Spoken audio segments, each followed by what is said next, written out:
سورہ کہف. اصحاب کہف کا نام تو سنا ہے نا ماشاءاللہ آپ حضرات.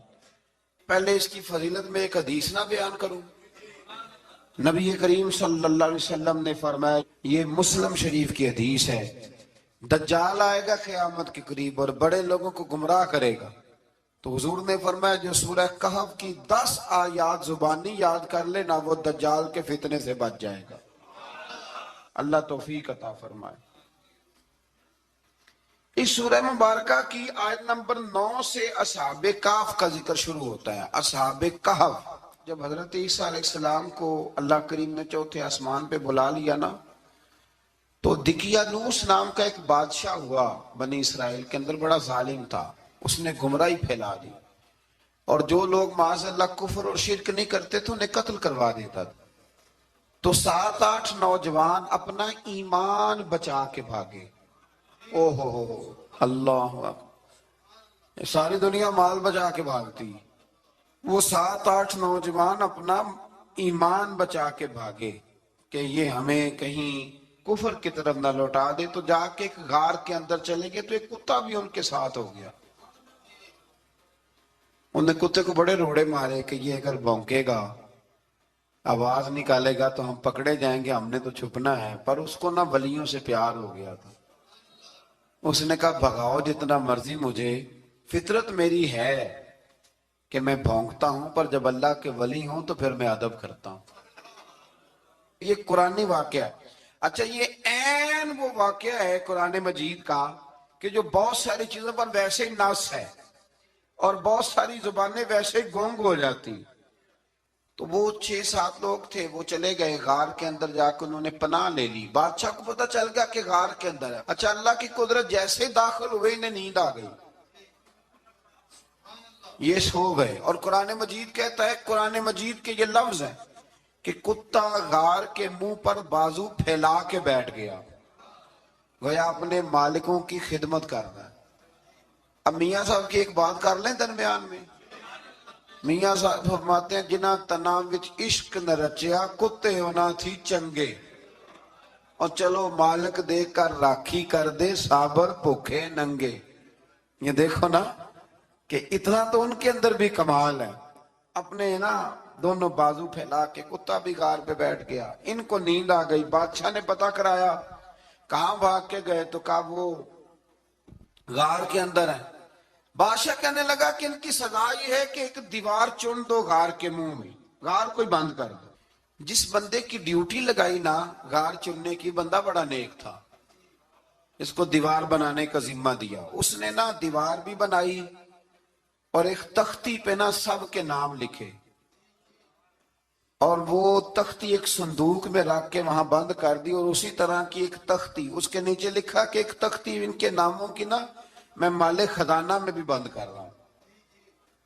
اللہ تبارک و تعالیٰ کی قدرت کے بعد مفسرین نے لکھا ہے وہ 100 سال تک سوئے رہے، اور بعض نے لکھا ہے کہ 300 سال تک سوئے رہے. 300 سال کے بعد اس طرح ہوا کہ حکومتیں بدل گئیں. بیدروس نام کا ایک بادشاہ آ گیا، وہ بڑا نیک دل تھا. اس نے ہر طرف حضرت عیسیٰ علیہ السلام کی شریعت کا پھر سے نعرہ بلند کیا. اب نا کچھ لوگ ایسے تھے جو منکر ہو گئے تھے کہ مرنے کے بعد دوبارہ کیسے اٹھیں گے. بادشاہ ایک دن حجرے میں گیا، جا کے دعا مانگی، یا اللہ کوئی ایسی بات دکھا جس سے لوگوں کا ایمان پکا ہو جائے. اس طرح کے بادشاہ ہوا کرتے تھے. تو رب کریم نے کہا میں نے تو پہلے ایک راز چھپا کے رکھا ہوا ہے، کھول دیتے ہیں. اس نے دعا مانگی، اور ادھر کیا معاملہ ہوا، ایک چرواہا بکریاں چرانے والا وہاں سے گزرا. اس نے سوچا یہ دیوار ہے، اگر اس کا منہ کھول لوں نا کبھی تو میری بکریاں یہاں تھوڑا سا دھوپ کے اندر سستا لیا کریں گی. اس چرواہے نے کیا کیا کہ اس نے وہ دیوار گرائی تاکہ میری بکریاں اندر جایا کریں. وہ دیوار گرائی تو اس نے اندر 6-7 لوگ سوئے ہوئے دیکھے، اور کتا بھی سویا ہوا دیکھا. اللہ تبارک و تعالیٰ اپنی قدرت سے، اپنے فضل سے ان کی کروٹیں بھی بدلتا رہا. اپنی قدرت سے ایک طرف انسان پڑا رہے نا تو اعضاء گل جاتے ہیں، ان کی کروٹیں بھی بدلی جاتی، مناسب روشنی بھی دی جاتی، حرارت بھی. اس نے دیوار گرائی تو ان کی آنکھ کھل گئی. ایک دوسرے سے کہنے لگے آج تو بڑی گہری نیند سوئے ہیں یار، آج تو لمبی نیند پوری کر لی، چلو بھوک بڑی لگی ہے ایک دوست کو بھیجو۔ یہ سارا واقعہ قرآن مجید میں موجود ہے، میں اپنے لفظوں میں بیان کر رہا ہوں۔ جاؤ ایک دوست کو بھیجو بازار سے نا کھانا لے آئے، پیسے وہی 300 سال پرانی کرنسی۔ وہ جب نان بھائی کی دکان پہ گیا نا سامان لینے، اس کو پیسے دیے تو نان بھائی نے ہاتھ پکڑ لیا، کہنے لگا میاں تو کدھر سے آیا، یہ کون سے پیسے؟ اس نے کہا پیسے کاہے کہ میں بھی سوچ رہا ہوں کہ حالات بدلے ہیں، سارے حضرت عیسیٰ کا کلمہ پڑھ رہے ہیں، ماحول اور ہے۔ اس نے کہا تیرے ہاتھ کوئی خزانہ لگ گیا، یہ تو ہم نام سنتے تھے کہ یہاں کوئی دقیانوس نام کا بادشاہ رہے، کوئی خزانہ، بتا کہاں سے لیے؟ شور ہوا، حاکم شہر تک خبر پہنچی، بادشاہ تک پہنچی۔ اس نے بتایا کہ بھئی ہم تو دقیانوس کے ڈر سے بھاگے ہیں، کل بھاگے ہیں یا آج سویرے، اتنا زیادہ ہمیں پتا نہیں، کل یا آج سویرے بس نا، اتنا سا ہمیں یاد ہے کہ ہم گئے تھے۔ بہرحال لوگ جمع ہو گئے، اکٹھے ہو گئے، غار تک پہنچے۔ اب جو غار کے اندر تھے وہ پتا کہتے لگتا ہے ہمارا دوست پکڑا گیا ہے، پکڑا گیا ہے تو اب بندے جمع ہو گئے، وہ اندر ڈر رہے تھے، تسبیح کر رہے تھے، اللہ کو یاد کر رہے تھے، ادھر یہ پہنچ گیا۔ جب ان لوگوں نے یہ جیتا جاگتا رب کے فضل کا نمونہ دیکھا اور بادشاہ نے کہا کہ یہ کیا ہے، صندوق کھولا تو اس کے اندر وہ تختی لکھی تھی کہ یہ ان کے نام ہے، یہ دقیانوس سے ڈر کے بھاگے ہوئے ہیں، یہاں یہ سو رہے ہیں، اور اسی کی ایک تختی میں نے فلاں جگہ بھی دفن کیا، وہ تختی بھی وہاں سے نکل آئی۔ اب سب لوگوں کی آنکھوں میں آنسو آئے اور سب کہنے لگے لا الہ الا اللہ، لا الہ الا اللہ، لا الہ الا اللہ، سب کہنے لگے ان اللہ علی کل شیء قدیر۔ جب ان کی بات پوری ہو گئی، لوگوں کے ایمان پختہ ہو گئے، تو اصحاب کہف کہنے لگے کہ ہمیں اب اجازت ہے، ہم پھر دوبارہ غار میں جاتے ہیں۔ وہ غار میں گئے تو رب نے پھر انہیں موت عطا فرمائی، نیند عطا فرمائی، تحفہ دیا۔ بادشاہ نے پھر اس کے آگے دیوار بنائی اور وہاں بادشاہ نے ایک مسجد تعمیر کرا دی، لوگ زیارت کرنے جاتے۔ یہ اصحاب کہف کا ذکر ہے۔ اب یہاں ہمارے مفسرین نے لکھا ہے کہ وہ جو کتا تھا نا وہ بھی ساتھ ہی تھا۔ اللہ قیامت والے دن اسے انسانی، یا تو انسانی شکل ملے گی یا جیسے رب کا فضل ہوگا رب کریم اسے بھی جنت عطا فرمائے گا۔ اس نے تبلیغ کی، دین کی، اس نے کیا کیا؟ تبلیغ کی، نمازیں پڑھی، روزے رکھے، حج کیا، 10 ہوتے صحیح اس کیتا کی۔ اسی آنکھیں نا خدا کے فضل سے ہم پر ہے سایہ غوث اعظم کا، ہمیں دونوں جہاں میں ہے سہارا غوث اعظم کا۔ لوگ پریشان ہو جاتے ہیں، کہتے ہیں کس طرح کی بات کرتے ہو؟ تو میں نے کہا اصل میں تیرا عقیدہ کچا ہے، وہاں تو کتا چلا جائے ولی کے پاس تو رب اسے جنت دے دیتا ہے، تو جیگتا جاتا مومن جائے تو اللہ کیوں فضل نہیں فرماتا؟ اس سے آگے نا پھر آیت نمبر 32 ہے، اس میں اللہ تبارک و تعالیٰ نے 2 لوگوں کا واقعہ بیان کیا ہے۔ فرمایا ایک شخص کے انگوروں کے باغات تھے اور چاروں طرف سے انہیں کھجوروں کے درختوں نے گھیر رکھا تھا اور درمیان میں کھیتی بھی تھی اور بیچ میں دریا بھی بہہ رہا تھا، اور ان باغات نے بہت عمدہ فصل دی۔ ایک دن یہ شخص اپنے ساتھی سے کہنے لگا میرا مال اور افرادی قوت تم سے زیادہ ہے، مجھے یقین ہے کہ یہ باغ کبھی برباد نہیں ہوگا۔ اول تو مجھے قیامت کا یقین ہی نہیں معاذ اللہ، لیکن اگر قیامت آئی تو مجھے وہاں سے بھی بہتر مال ملے گا۔ اس کے دوسرے ساتھی نے کہا تو اپنی اصل کو بھول گیا ہے اور تو نے اپنے خالق کی ناشکری کی جو کہ وحدہ لا شریک ہے۔ اگر تم نے باغ میں داخل ہوتے وقت ماشاءاللہ لا قوت الا باللہ کہہ دیا ہوتا تو یہ تمہارے حق میں بہتر ہوتا۔ اگرچہ مال اور اولاد میں تم سے کم ہوں، لیکن میرا ایمان یہ ہے کہ اللہ تعالیٰ مجھے اس سے بہتر نعمت عطا کرے گا، اور آسمان سے کوئی آفت آئی اور تمہارا باغ تباہ و برباد ہو جائے گا، یا اگر اس کا پانی زمین میں دھس گیا تو پھر تم اسے تلاش نہ کر پاؤ گے۔ بالآخر اس شخص کا باغ برباد ہو گیا۔ وہ جو کہتا تھا نا مجھے یقین نہیں قیامت نہیں آئے گی، اس کا باغ ہی، اور وہ کفِ افسوس ملتے ہوئے کہنے لگا کاش میں نے شرک نہ کیا ہوتا، لیکن پھر اس کا کوئی نہ مددگار تھا اور نہ حمایتی۔ آیت نمبر 45 میں اللہ تعالیٰ نے دنیا کی زندگی کی ناپائیداری کو ایک مثال سے بیان فرمایا کہ آسمان سے بارش نازل ہوئی، گھنا سبزہ نکلا، پھر وہ سوکھ کر چورا چورا ہو گیا، جسے ہوا اڑا کے لے گئی۔ مال اور بیٹے تو محض جیتی دنیا کا سنگار ہے، جب تک تم زندہ ہو تب تک مال بھی ہیں اور بیٹے بھی ہیں۔ والباقیات الصالحات، ہاں اگر کچھ ہے باقی رہے گی تو تمہارے اچھے اعمال باقی رہیں گے، اور اگر اولاد نیک ہوئی تو وہ بھی باقیات الصالحات میں شامل ہو جائے گی۔ آیت نمبر 47 سے فرمایا کہ قیامت کے دن تمام روئے زمین پر ایک کھلے میدان کی صورت میں ہوگا، سب لوگ صف باندھے رب کے حضور اکیلے حاضر ہوں گے اور اپنے اعمال ناموں کو دیکھ کر خوف زدہ ہوں گے، کہیں گے ہائے افسوس، اس اعمال نامے کو کیا ہوا، اس نے نہ کوئی صغیرہ گناہ چھوڑا نہ کبیرہ، مگر سب کو شمار کیا۔ آیت نمبر 50 میں حضرت آدم علیہ السلام کو فرشتوں کے سجدہ، ابلیس کی نافرمانی اور شیطان اور اس کی ذریت کے انسان کے دشمن ہونے کا بیان ہے۔ آگے پھر ذکر شروع ہو جاتا ہے حضرت موسیٰ علیہ السلام اور حضرت خضر علیہ السلام کا۔ یہ لفظ خضر بھی ہے اور خضر بھی ہے، یہ دو تین طریقوں سے پڑھا جاتا ہے۔ حضرت خضر کے بارے میں مختلف روایات ہیں کہ یہ ولی ہیں کہ نبی ہیں، لیکن مضبوط رائے اکثر بزرگوں کی یہی ہے کہ یہ بھی اللہ کے نبی ہیں، اور بعض نے لکھا ہے یہ ہمیشہ سے زندہ ہیں۔ یہ دو اللہ کے نبی حضرت الیاس علیہ السلام اور حضرت خضر علیہ السلام، یہ دونوں ہر سال حج میں بھی جاتے ہیں، ہر سال حج میں بھی جاتے ہیں، کیونکہ ایک روایت ملتی ہے کہ محبوب کریم علیہ السلام حج پہ گئے تو فرمایا میں الیاس اور خضر کو پہاڑوں سے اترتے ہوئے دیکھ رہا ہوں۔ تو جن کو اللہ نے کھلی آنکھیں دی ہوتی ہیں پھر انہیں زیارت بھی ہوتی ہے، انہیں یہ نظر بھی آتے ہیں۔ حضرت خضر علیہ السلام کو اللہ نے علم لدنی عطا فرمایا۔ یہ علم لدنی اللہ جس کو اپنے پاس سے عطا کر دے اس کو علم لدنی کہتے ہیں۔ حضرت موسیٰ علیہ السلام ایک دن تقریر کرتے ہوئے کسی نے پوچھا کہ آپ سب سے بڑے عالم ہیں، فرمایا الحمدللہ۔ تو اللہ کریم نے فرمایا نہیں ہے موسیٰ کلیم، آپ سے بڑے بڑے بھی ہیں، بڑے بڑے لوگ ہیں۔ ہمارے یہاں مسئلہ ہے پا نہ پڑی اور لوگ مناظرہ کرنے آتے ہیں، کئی دفعہ لوگ نا مسئلہ بتاتے ہیں تو میں کہتا ہوں جناب آپ نے بتا دیا کہ اب آپ نے حکم کرنا ہے، اب آپ نے حکم کرنا ہے۔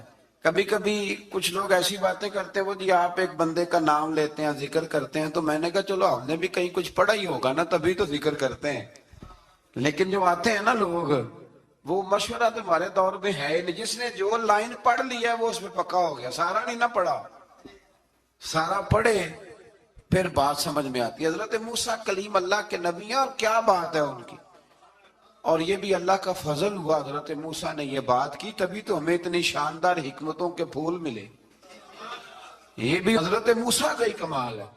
تو حضرت موسیٰ نے کہا کہ اے اللہ وہ جو مجھ سے بڑا ہے عالم ہے وہ کہاں ملے گا جس سے میں حکمت کی بات سیکھوں؟ تو فرمایا جہاں مجمع البحرین ہے نا، دو دریا ملتے ہیں وہاں وہ ملے گا۔ حضرت موسیٰ کلیم سے اللہ نے فرمایا کہ جاؤ جہاں دو دریا ملیں گے نا وہاں تمہیں وہ شخص ملے گا۔ تو یا اللہ میں کس طرح؟ فرمایا زادرہ ساتھ لے جاؤ، کھانے پینے کا سامان۔ حضرت موسیٰ کلیم لے گئے، مچھلی بھی لے گئے۔ فرمایا یہ مچھلی جہاں تمہارے برتن سے نکل کے دریا میں داخل ہو وہاں دریا میں شگاف پڑ جائے گا، وہاں وہ تمہیں شخص ملے گا۔ حضرت موسیٰ نے اپنے خادم حضرت یوشع بن نون علیہ السلام کو بھی ساتھ لیا۔ یہ بعد میں حضرت موسیٰ علیہ السلام کے جانشین ہوئے۔ یہ دونوں سفر پہ نکل گئے، ایک جگہ پہ پہنچے جہاں پہاڑ تھا، ساتھ دریا بھی تھا، اس کے نیچے آرام کرنے لگے۔ حضرت موسیٰ کلیم سو گئے تو یوشع بن نون علیہ السلام موجود تھے، مچھلی جھٹ سے نکلی دریا میں داخل ہو گئی، وہاں راستہ بھی بن گیا۔ اب اٹھے حضرت موسیٰ کلیم، جب اٹھے تو فرمایا چلو چلیں، تھوڑا آگے جا کے فرمایا بھوک لگ رہی ہے کھانا تو نکالو۔ انہیں یاد آیا، کہنے لگے حضور مچھلی تو دریا میں چلی گئی تھی۔ فرمایا تو نے بتایا نہیں، وہی تو ہماری منزل تھی جہاں مچھلی دریا میں گئی۔ پھر وہاں سے واپس آئے قدموں کے نشانوں پہ، وہاں پہنچے جہاں مچھلی گئی تھی، تو وہاں ایک شخص لیٹا ہوا تھا چادر لے کے. آپ نے سلام لی تو انہوں نے کہا وعلیکم السلام یا موسیٰ کلیم اللہ. تو آپ نے فرمایا آپ کون ہیں؟ فرمایا میں وہی ہوں جس کو آپ تلاش کر رہے ہیں. تو فرمایا آپ نے مجھے کیسے پہچانا؟ فرمایا جس رب نے تمہیں بھیجا ہے نا اس نے ہی مجھے بتایا ہے کہ موسیٰ آ رہے ہیں، موسیٰ آ رہے ہیں. اب حضرت خضر نے جو کچھ فرمایا وہ بڑا شاندار ہے. فرمایا موسیٰ کچھ باتیں ایسی ہیں جن کا آپ کو علم ہے اور مجھے نہیں، اور کچھ ایسی ہیں جن کا مجھے علم ہے اور آپ. اللہ اکبر. یہ کبھی ہماری سمجھ میں بات آ جائے، یہ کبھی سمجھ میں آ جائے. کچھ باتیں ایسی ہیں جس کا مجھے علم ہے، اور یہ بڑے بڑے سیانے بندے نہیں مانتے. بڑے بڑے میں عالم ہوں جی، تو آپ عالم ہیں میاں ایک شعبے کے، لیکن بہت سارے دنیا میں شعبے ہیں نا. دین کے عالم کا درجہ سب سے بڑا ہے، لیکن قانونی مشاورت کرنی ہے تو آپ وکیل سے کریں گے. گاڑی کے بارے میں پوچھنا ہے تو کسی مکینک سے پوچھیں، لیکن آپ بن کے نہ بیٹھ جائیں. فرمایا جس کا آپ کو علم ہے مجھے نہیں، اور جس کا مجھے علم ہے ان میں سے آپ کو نہیں. تو کہا میں پھر آپ کے ساتھ رہنا چاہتا ہوں اور میں وہ سیکھنا چاہتا ہوں جو آپ بتا رہے ہیں. تو حضرت خضر فرمانے لگے صبر کر لیں گے میرے ساتھ؟ یہ سب سے مشکل کام ہے. یہ سب سے، یعنی ہر بات کی تو یہاں لوگوں کو وضاحت چاہیے. کھانسے بھی تو آپ کو بتانا پڑے گا کھانسے کیوں، ہنسے بھی تو آپ کو بتانا پڑے گا ہنسے کیوں. بے بزرگ ہیں، بزرگوں کی باتوں میں حکمتیں ہوتی ہیں، لیکن ہم حکمت کی طرف جانے کو تیار نہیں ہوتے. ہمیں تو فوری طور پہ جواب چاہیے، حل چاہیے. حضرت موسیٰ علیہ السلام جناب خضر کے ساتھ چلے. فرمایا صبر کروں گا، میں چلتا ہوں آپ کے ساتھ. دریا کے قریب گئے کشتی میں بیٹھنے کے لیے، تو کشتی والوں نے حضرت خضر کو پہچان لیا، بغیر کرائے کے سوار کرایا. اور جب پار اترنے لگے تو حضرت خضر نے کشتی کا ایک تختہ ہی توڑ دیا. حضرت موسیٰ کہنے لگے یہ آپ نے کیا کیا؟ انہوں نے نیکی کی، آپ نے تختہ توڑ دیا. فرمایا آپ کو کہا تھا نا آپ نے صبر نہیں کرنا، آپ کو کہا تھا نا. فرمایا چلو میں صبر کروں گا. تھوڑا آگے گئے تو ایک نوجوان لڑکا ابھی چھوٹی عمر ہے وہ ملا. حضرت سیدنا خضر علیہ السلام نے اسے قتل ہی کر دیا. فرمانے لگے آپ نے قتل ہی کر دیا؟ ایک قرآن مجید ہے بھائی. میں کبھی کبھی سوچتا ہوں یہ ہم کسی درویش کی بات سناتے تو بندے ہڑ جاتے. فتوے نکلتے کہ نہ نکلتے؟ میرا خیال ہے ہر مسجد سے نکلتے. اور فتوے ایک ایک جتنے مسجد میں نمازی ہوتے سب کے ہاتھوں میں فتوے ہوتے. قتل کر دیا، قتل ہی ہو گیا بندہ. تو حضرت سیدنا موسیٰ علیہ السلام فرمانے لگے آپ نے قتل ہی کر دیا. فرمایا میں نے کہا تھا نا آپ نے صبر نہیں کرنا. آپ فرمانے لگے چلو اگر اب میں بولا نا تو بے شک آپ مجھے علیحدہ کر دیجئے گا. حضرت موسیٰ کلیم اب بولا تو علیحدہ کر دیا. ایک بستی میں داخل ہوئے، بستی کے لوگوں سے پانی مانگا تو انہوں نے پانی بھی نہ دیا، آرام کرنے کو جگہ بھی نہ دی. پر وہاں ایک دیوار گر رہی تھی، حضرت خضر علیہ السلام نے سیدھی کرنی شروع کر دی. ساری دیوار بنائی. تو حضرت موسیٰ کہنے لگے کن لوگوں کی خدمت کر رہے ہو جنہوں نے پانی بھی نہیں دیا، انہوں نے پانی تک نہیں پوچھا. فرمانے لگے بس بھئی آپ نے وعدہ کیا تھا کہ اب بولیں گے تو بے شک علیحدہ کر دینا. آپ بولیں اب آپ کا اور میرا ساتھ زیادہ نہیں چل سکتا. آپ بولیں جو بول پڑے نا غلامی کرے تو رستے لمبے چلتے ہیں، اور جو بولے نا جس کو وضاحتیں چاہیے ہو وہ غلام نہیں ہوتا، اس کے ساتھ پھر باتیں لمبی. ہاں تو آنکھ بند کر کے چل. ہاں آزم یاتے لائیے ہی نہ تجھے لائیے تھے، پھر آنکھ بند کر کے پیچھے چل کے بات ختم ہو گئی. حضرت خضر علیہ السلام نے جب کہا نا کہ اب آپ کا وعدہ ختم ہو گیا، فرمایا میں آپ کو جانے سے پہلے حکمت بتاتا ہوں. یہ وہ علم ہے جو اللہ نے مجھے اپنے پاس سے عطا فرمایا ہے. یہ وہ ہے جو علم لدنی ہے. کہا جناب کیا مطلب؟ فرمایا وہ جو میں نے تختہ توڑا تھا نا تو یہ مسکین بچے ہیں جن کی کشتی تھی، تو دریا کے اس پار بادشاہ کھڑا تھا، وہ جو صحیح صحیح کشتیاں ہوتی تھی قبضے کر لیتا تھا، اور جو تھوڑی سی ٹوٹی پھوٹی ہوتی تھی نا وہ چھوڑ دیا کرتا تھا، تو میں نے تھوڑی سی کشتی ان کی اس لیے توڑ دی ہے تاکہ دیکھے گا تو چھوڑ دے گا، اس لیے میں نے بھلا کیا ہے۔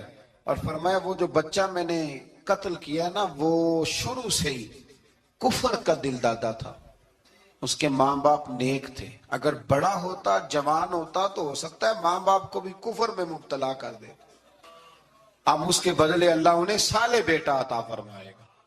تو یہ بھی میں نے اللہ کے دیے ہوئے علم سے کیا۔ اور فرمایا یہ جو دیوار میں نے نبی ہو کے یا ولی ہو کے مزدوری کر کے دیوار بنائی ہے نا، اللہ اکبر، فرمایا یہ دیوار عام لوگوں کی نہیں، یہ یتیم بچوں کا خزانہ ہے دیوار کے نیچے، یہ گر جاتی تو خزانہ ظاہر ہو جاتا، اور بچائی اس لیے ہے کہ وَكَانَ أَبُوهُمَا صَالِحًا، ان بچوں کا باپ نیک آدمی تھا، ان کا باپ، قاضی ثناء اللہ صاحب پانی پتی فرماتے ہیں ڈائریکٹ باپ نہیں تھا، 7ویں نسل میں جا کے باپ بنتا تھا۔ سن لیں یہ بھی بات، ایک بندہ نیک ہو تو اس کی 7 نسلوں تک رب خزانوں کی بھی حفاظت فرماتا ہے۔ اب آپ اندازہ فرمائیں کہ بات کتنی دور تک جاتی ہے۔ بزرگوں کی باتوں میں نا حکمتیں ہوتی ہیں، دانائیاں ہوتی ہیں۔ یہ طریقت کے جو لوگ ہوتے ہیں انہیں سبق یہ دیا جاتا ہے کہ آمنا وصدقنا، ماننا ہے اور تصدیق کرنی۔ ہمارا معاملہ یہ ہے کہ یہاں وضاحت دینی پڑتی، وہ جی وہاں کیا ہوا تھا، وہ جو گاڑی آپ کے پاس ہے تو وہ کہاں سے آئی، تو وہ جو کل آپ نیا جوڑا پہن کے آئے تھے تو وہ کدھر سے آیا۔ تو جو لوگ وضاحتیں مانگتے ہیں وہ اپنے نہیں ہوتے، ان کا غلامی کا رشتہ نہیں ہوتا۔ حبیب اور ہوتا ہے، شریک اور ہوتا ہے۔ شریک وضاحتیں مانگتے ہیں، حبیب محبت کرتے ہیں۔ ہمارا آج سب سے بڑا المیہ یہ ہے، سب سے بڑا، کہ ہم کسی حکمت کے تحت کوئی بندہ اگر کوئی کام کر رہا ہے تو مجبوری ہے کہ ہمیں وہ حکمت بتائی جائے، ایسا نہ کریں۔ یہ طریقہ حضرت غوث اعظم رضی اللہ تعالیٰ عنہ، حضور غوث پاک رضی اللہ تعالیٰ عنہ کو ایک شخص ملنے آ گیا، ملا علی قاری نے لکھا ہے، آپ کے ایک مرید نے کہا چل میرے پیر سے ملنے، کہنے لگا میں نہیں جاتا ملنے کسی پیر شیر سے، کہا نہیں آؤ تو صحیح۔ وہ آیا نا تو اس نے دیکھا کہ 50 گھوڑے عربی نسل کے کھڑے ہیں غوث پاک کے دروازے، موٹے تازے چوڑے عربی نسل کے گھوڑے۔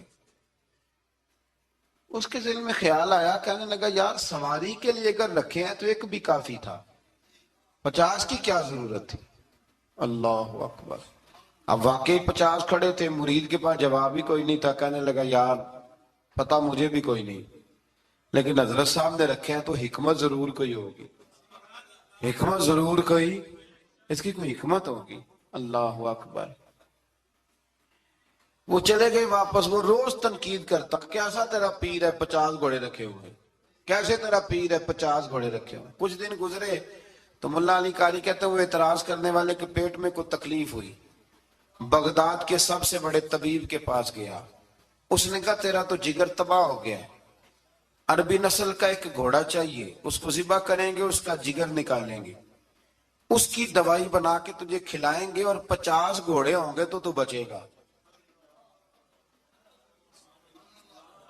اب پریشان ہو گیا، کہنے لگا گھوڑے ہیں تو صحیح، پر جو میں حال کر رہا ہوں گا گھوڑے تو نہیں ملیں گے، میرا تو جوتوں والا کام ہے، وہ شاید مل جائیں۔ لیکن جب انسان مرنے لگتا ہے تو پھر اس کو ڈوبتے کو تنکے کا سہارا۔ اپنے دوست کے پاس گیا، کہنے لگا چل تیرے پیر کے پاس چلے۔ اس نے کہا تجھے نہیں لے کے جانا، تو تنقید کرتا ہے، کہتا ہے ایک دفعہ چاہیے کیا، کہا گھوڑے، کہنے لگا تیرے لیے رکھے ہیں کوئی، جا دوڑ جا، میرے حضرت صاحب کی ضرورت کیا ہے۔ لیکن جب غوث اعظم کی خانقاہ میں داخل ہوئے نا تو حضور غوث اعظم اٹھ کے ملے۔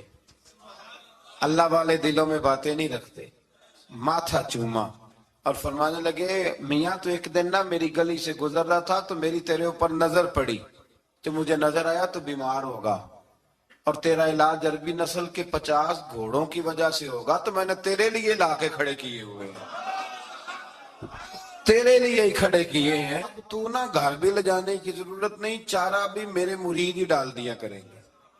تو اس طرح کرنا، روز آنا ایک گھوڑا لے جانا، پھر اگلے دن آنا تو دوسرا۔ وہ خدا کے بندے تیرے لیے رکھے تھے، تو تنقید کر رہا ہے۔ اللہ کے بندے پردہ پوش ہوتے ہیں. ہاں شرط یہ ہے کہ وہ بندہ صالح ہو, دیندار ہو, وہ والا پیر نہ ہو جو نماز بھی نہ پڑھے اور گھوڑے 15 رکھے ہوئے ہوں اس نے, وہ والا معاملہ نہ ہو. یہ بہت بڑی حکمت والی بات.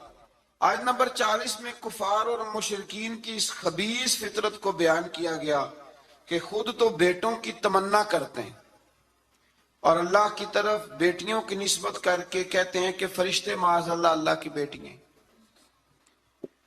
آیت نمبر 44 سے بیان ہوا کہ 7 آسمان اور زمینیں اور جو بھی ان میں ہے اپنے اپنے انداز میں اللہ کی تسبیح کر رہے ہیں. ہر چیز اللہ کی حمد کے ساتھ اس کی تسبیح کر رہی ہے, لیکن تم ان کی تسبیح کو سن نہیں سکتے. آیت نمبر 45 میں فرمایا کہ منکرین آخرت قرآن کی تعلیمات سے استفادہ کرنے سے محروم رہے اور ان کے دل و دماغ حق کو قبول کرنے کی سعادت سے محروم ہیں, اور فصیح و بلیغ قرآن سن کر بھی نبی پر سحر زدہ ہونے کا تان کرتے ہیں معاذ اللہ.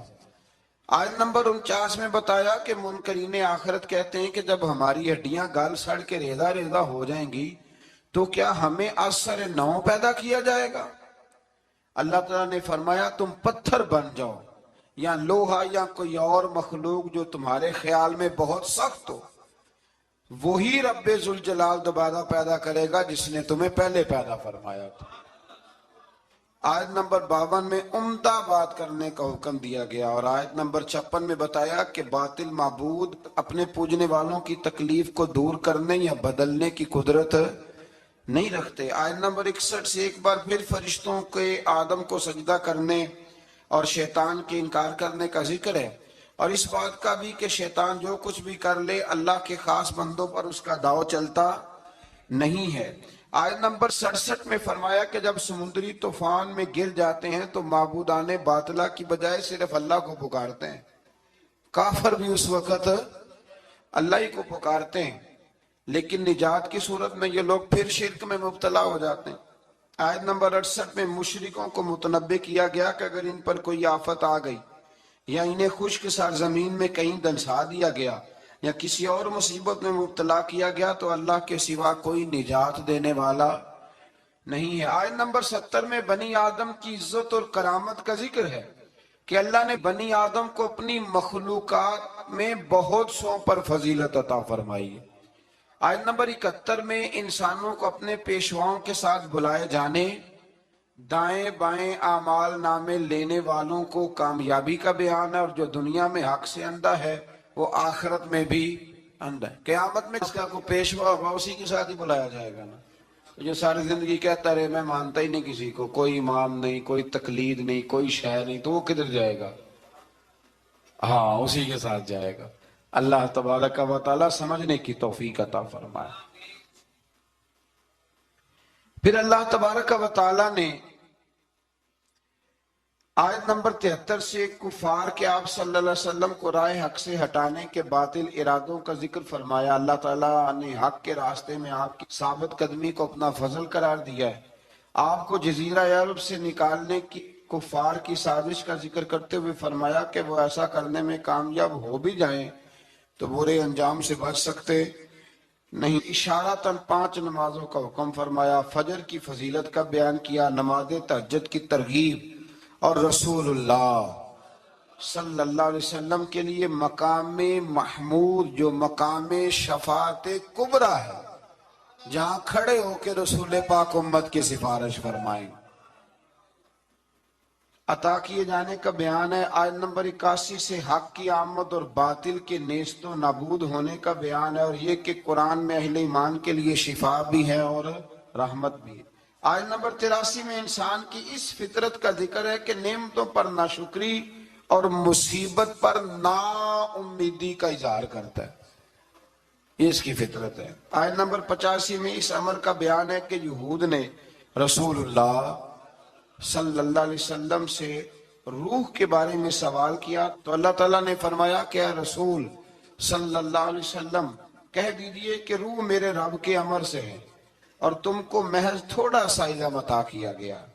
اس سے یہ بتانا مقصود ہے کہ جن چیزوں کی حقیقت جاننے پر ہدایت اور نجات موقوف نہیں نا, ان کے در پہ ہونے کی تمہیں ضرورت بھی نہیں ہے۔ آیت نمبر 88 میں ایک بار پھر قرآن کے مثل لانے کا چیلنج اور کافروں کے عجز کا بیان۔ آیت نمبر 90 سے مشرکین مکہ کے بعد فاسد مطالبات کا ذکر ہے، کرتے ہوئے فرمایا کہ انہوں نے کہا ہم اس وقت تک آپ پر ایمان نہیں لائیں گے حتیٰ کہ آپ ہمارے لیے زمین سے پانی کا کوئی چشمہ جاری کر دیں، یا آپ کھجوروں اور انگوروں کے باغات کے مالک بن جائیں جن کے نیچے نہریں بہ رہی ہیں، یا آپ ہمیں جس عذاب سے ڈراتے ہیں وہ لے آئیں، یا آسمان کو ٹکڑے ٹکڑے کر کے ہم پہ گرا دیں، یا اللہ اور فرشتوں کو ہمارے سامنے بے حجاب کر دیں، یا آپ کے لیے سونے کا گھر ہو، یا ہم آسمان پر چڑھ جائیں اور پھر آسمان سے ہم پر کتاب نازل کریں جس کو ہم پڑھیں۔ ان سب مطالبات کے جواب میں اللہ نے فرمایا اے رسول صلی اللہ علیہ وسلم کہہ دو میرا رب ہر عیب سے پاک ہے، میں کوئی شعبدے باز نہیں ہوں، بلکہ میں تو اللہ کا وہ بندہ ہوں جسے اللہ نے اپنا رسول بنا کے بھیجا ہے۔ یہ کچھ لوگ نا شعبدوں کی باتیں کرتے ہیں، آج بھی کرتے ہیں، فلانے پیر صاحب ہیں جی، یہ جو کچھ لوگ بڑے بڑے نادان ہیں نا، یہ ساری آپ پڑھ لیں آیت نمبر 90، تو وہی سارے سوالات ہیں جو آج کا بد مذہب ولیوں کے بارے میں کرتا ہے، کہتا ہے اگر ایسے ہیں تو پھر یہ کر دیں پھر وہ کر دیں۔ او خدا کے بندو، ولی شعبدے دکھانے نہیں آتے، بندوں کو رب سے ملاتے ہیں، ان کا کام پیغام حق دینا ہے، ان کا یہ کام نہیں ہے۔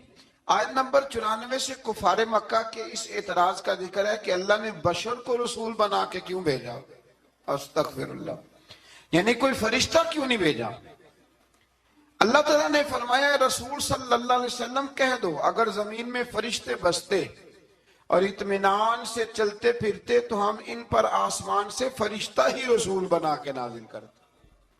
اگر فرشتوں کی طرف رسول بنانا ہوتا تو پھر کس کو بناتے؟ فرشتوں کو، یعنی نبی اور رسول جس مخلوق کی طرف مبعوث ہوئے اسی کے جن سے ہوتے ہیں۔ ان آیات میں یہ بھی بتایا کہ منکرین آخرت کو ان کے منہوں کے بل اندھا، گونگا اور بہرا بنا کر اٹھایا جائے گا اور ان کا ٹھکانہ جہنم ہے۔ آیت نمبر 100 میں فرمایا کہ آپ کہیے اگر بالفرض تم میرے رب کی رحمت کے خزانوں کے مالک ہوتے تو تم خرچ کے ڈر سے ان کو روکے رکھتے، اور دراصل انسان ہے ہی بخیل، یہ کنجوس ہے، یہ اللہ کی دی ہوئی توفیق سے بھی اس کے رستے میں خرچ کرنے کو تیار نہیں ہوتا۔ آیت نمبر 101 سے موسیٰ علیہ السلام کو 9 معجزات عطا کیے جانے، فرعون کا آپ کو ساحر کہنے، فرعون کے غرق ہونے اور بنی اسرائیل کے زمین میں آباد ہونے کا ذکر ہے۔ آیت نمبر 105 میں قرآن مجید کو بتدریج تھوڑا تھوڑا نازل کر کے نازل کرنے کی حکمت یہ بتائی گئی کہ رسول ان پر ٹھہر ٹھہر کے پڑھیں گے، ان کے لیے قرآن کو سمجھنے میں آسانی ہوگی۔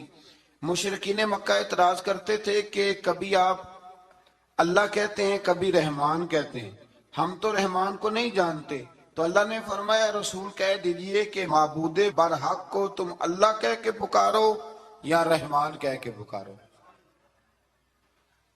تم اسے جس نام سے بھی پکارو گے سب اسی کے نام ہے، اور اسے پکارنے میں میانہ روی سے کام لو۔ آخری آیت میں فرمایا کہ اللہ کی نہ کوئی اولاد ہے، نہ کوئی اس کی سلطنت میں اس کا شریک ہے، نہ اسے کسی مددگار کی ضرورت ہے، اور آپ اس کی کبریائی کو بیان کرتے رہیے۔ آگے شروع ہو جاتی ہے